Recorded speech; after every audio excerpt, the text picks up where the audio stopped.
Goli guests Nqobile believing that it is unlikely that the explosion in Bree Street has been caused by their pipeline, saying their gas pipeline operates extremely low pressure, providing safe gas supply in highly built up areas, and are therefore unlikely the cause of the explosion. What more are you learning this evening?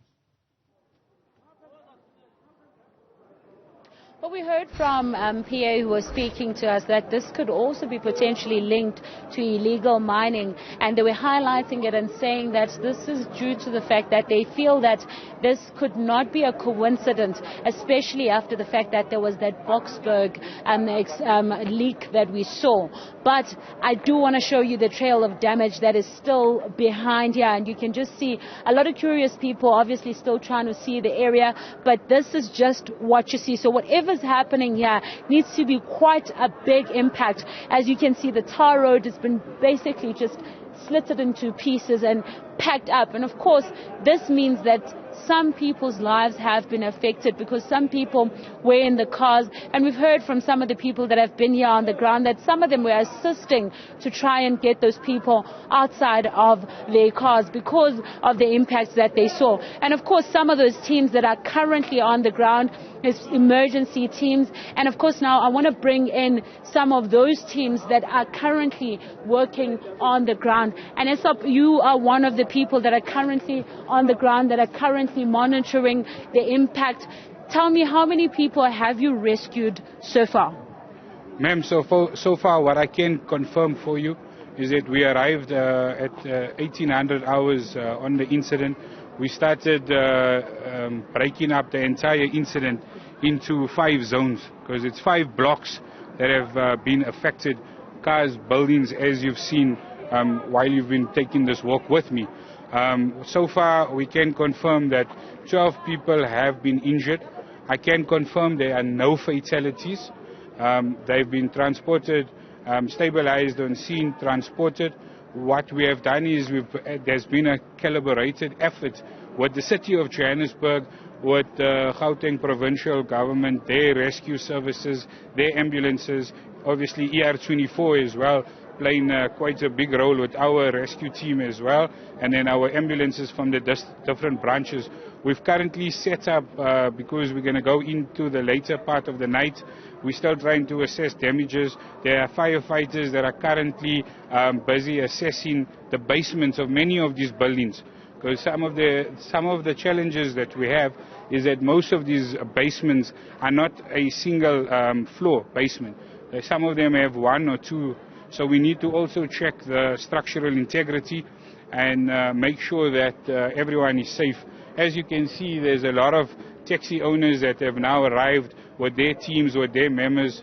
They also have been affected and impacted. So while they're busy assessing and trying to salvage what they can and sort out the necessary with JMPD and the South African Police Services, we currently are maintaining a presence here whereby we on standby for any eventualities. So yeah, what has taken place here, for me, I've been in the industry for almost 17 years. I've never experienced something of this nature. So this was a first, and I think many of the EMS personnel that have been working throughout the night on this incident also hasn't experienced something like this in Johannesburg CBD. And I want us to walk, because I want to show that impact that's also at this point is concerning you. And of course, again, I'm going to explain there are quite a lot of people that are here taking pictures, very interested in terms of what has happened here. But I want to ask from you, we can smell already that there's a strong smell in the air. Do we know where's the smell coming from yet? So, ma'am, what we were told when I arrived on scene and I took over as incident command, was that there was gas lines apparently running in this area, and then there was an explosion. So I'm not an expert in this. I can't exactly say what happened, but as you can see, with the entire explosion, it impacted this entire piece of road all the way down another 3 blocks.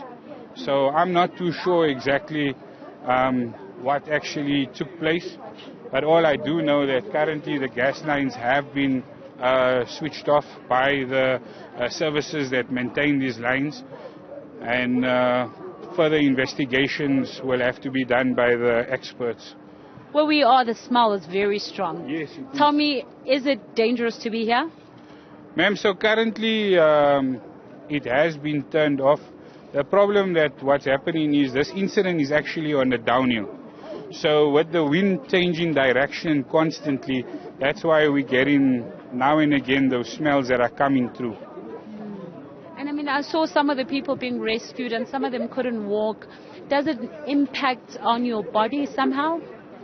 Ma'am, it does, but for now most of the patients have been stabilized on scene. Some of them were experiencing difficulty in breathing. You'll see that earlier on we were treating a few patients on the corner. That was a triage area, and then we basically have been moving them through to hospital. The concern was earlier on to try and evacuate the buildings as well as the shopkeepers, but for now it is relatively safe for us to be where we are, because actually the point of impact was actually further up. That's what the experts are saying. That's where the fire teams are currently busy at now.